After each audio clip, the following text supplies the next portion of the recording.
Hi வணக்கம். இவ்வளவு நீளமான ஒரு முருங்கைக்காயை நீங்கள் எங்கேயுமே பார்த்துருக்க முடியாது. ராமேஸ்வரத்தில் இருக்கிற எங்கள் அம்மா வீட்டில் தான் அந்த காய் காய்க்குது. பல வருடமாகவே நீளமான முருங்கைக்காய் எங்கள் வீட்டில் காய்ச்சிக்கிட்டு தான் இருக்குது. எங்கள் அம்மாவும் வீட்டு உபயோகத்துக்கும் பயன்படுத்துவாங்க, வீட்டில் சமையல் பண்ணுவாங்க, கடைக்கும் கொடுப்பாங்க. இப்போ வர ஆச்சரியமாக தான் இருக்குது. பாருங்கள் எத்தனை அடி பாருங்களேன்.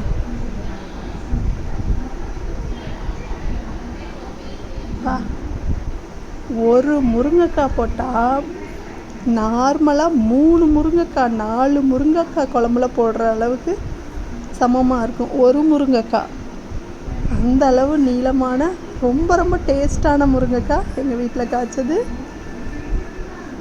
முருங்கைக்காய், முருங்கைக்கீரை, இதோட பயன்கள்லாம் என்னென்னு உங்களுக்கே தெரியும்.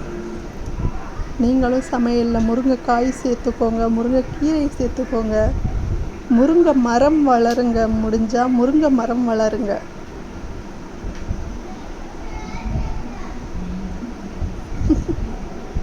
என் பையன் உயரத்துக்கு இருக்கும். என் பையன் இப்போ 2nd ஸ்டாண்டர்ட் படிக்கிறான். அவன் உயரத்துக்கு இருக்கும் இந்த முருங்கைக்காய். என் பையனே ஹைட்டு தான்.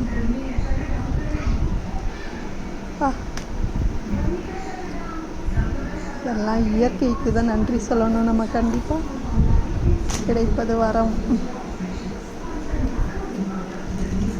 ஓகே மக்களே, பிடிச்சிருந்தா லைக் பண்ணுங்கள், ஷேர் பண்ணுங்கள், மறக்காமல் சப்ஸ்கிரைப் பண்ணுங்கள், ஹைப் பண்ணி விடுங்க. நன்றி.